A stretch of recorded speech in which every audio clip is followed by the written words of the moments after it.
Doté d'un vaste territoire abritant des écosystèmes très variés, le Mexique bénéficie d'un extraordinaire patrimoine naturel. C'est l'un des 17 pays les plus riches de la planète en termes de biodiversité. Ce patrimoine naturel constitue aussi des ressources dont dépendent directement 20% de la population, soit près de 25 millions de personnes. Mais ici comme ailleurs, l'agriculture intensive, l'urbanisation, le changement d'usage des sols ou encore la pollution et le changement climatique sont des menaces croissantes. Es importante proteger la biodiversidad porque es el origen de la vida. Sin biodiversidad no hay servicios ecosistémicos que nos permitan continuar la vida como la conocemos. El problema que encontramos para conservar la biodiversidad son las amenazas y las falsas necesidades de un mundo desarrollado. Comment résoudre cette apparente contradiction entre protection de la nature et développement? Comment faire en sorte que la conservation soit aussi source de revenus et de richesses à court et long terme pour les habitants? Il y a des solutions que le Mexique expérimente actuellement. Hay un reto enorme en el planeta para la conservación del patrimonio natural, la biodiversidad, y estar en mejores condiciones para enfrentar un fenómeno que tiene postrado al planeta en un riesgo enorme, que es el cambio climático. Y si no creamos las posibilidades de actuar de una manera anidada en múltiples escalas, desde lo global, lo nacional, lo estatal y lo local, difícilmente vamos a lograr los objetivos que perseguimos todos. Depuis 10 ans, l'Agence française de développement travaille aux côtés du gouvernement et des autorités locales mexicaines pour imaginer et mettre en place de nouveaux modèles de gouvernance. Plus souples, initiés par les populations, des modèles qui permettent de compléter le dispositif existant d'aires naturelles protégées. Ce travail de concertation entre le Mexique et la France a permis la création du Paisaje Biocultural. C'est en quelque sorte une adaptation du modèle français de parc naturel régional. De nombreux échanges avec le parc naturel des Ballons d'Auvergne ont d'ailleurs eu lieu. El papel de la AFD ha sido fundamental, no solamente porque ha habido una asistencia, digamos, financiera para poder desarrollar un modelo que además me parece muy ambicioso, muy innovador, y la posibilidad de tener esta relación y esta fraternidad con los parques directamente en Francia permite tener una referencia de cómo es posible manejar un territorio. Dans l'État du Jalisco, le Paisaje Biocultural de la Sierra Occidentale promeut des filières durables et de qualité.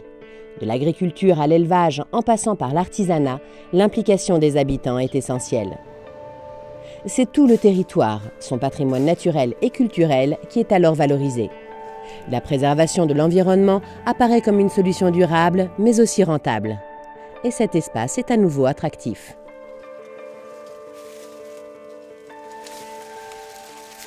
El rancho se llama Rancho La Ilusión, porque la ilusión es de criar, producir orgánico para mí mismo. Y me siento orgulloso de lo que estoy haciendo. Y gracias a Dios, Paisaje me ha dado esas armas, ese conocimiento para hacer lo que yo quiero hacer. Esa es mi ilusión. Y la llevo poco a poquito.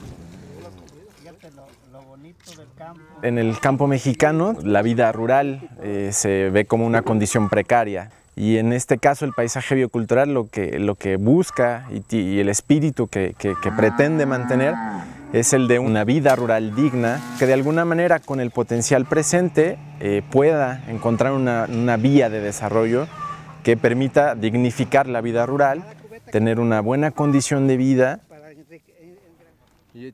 Un pequeño financiamiento de la AFD que estuvo para apoyar la creación de un mecanismo de gobernanza local, se permitió crear una política pública estatal que ahora involucra todo el territorio del estado de Jalisco y que además se ha replicado en otros estados.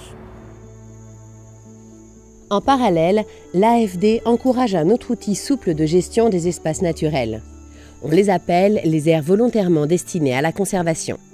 Ce sont des zones plus petites qui appartiennent souvent à des propriétaires privés et qui permettent de créer des corridors entre des zones plus vastes et déjà protégées. México es un país megadiverso.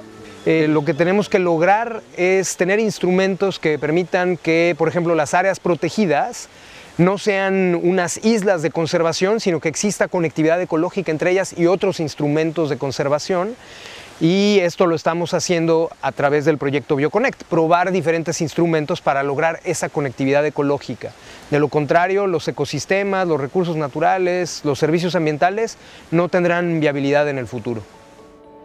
La connectivité, c'est établir des liens entre ces zones, mais aussi entre les gens et les institutions. Créer un espace de dialogue pour trouver des solutions souples de gestion qui répondent aux besoins des habitants. Se han construido una serie de procesos de diálogo en los que tratamos de intervenir en la política pública mexicana, hacer pequeños cambios que permitan dar un cambio de paradigma. Buscamos invertir en los procesos sociales, socioeconómicos, que van a permitir que una vez regulados, una vez concertados, la propia gente vaya y cuide y valore su territorio y por lo tanto, la conservación se dé de manera natural. Ces dernières années, ces outils pilotes de gestion ont fait leurs preuves dans l'état du Jalisco ou de Puebla. L'enjeu est maintenant de les adapter ailleurs au Mexique. Aujourd'hui, la réflexion porte aussi sur les espaces maritimes et la meilleure façon de les protéger aux côtés des populations indigènes. Renforcer les aires marines protégées, inventer des dispositifs innovants. C'est une nouvelle frontière et un nouveau défi à relever pour les autorités mexicaines et pour l'AFD.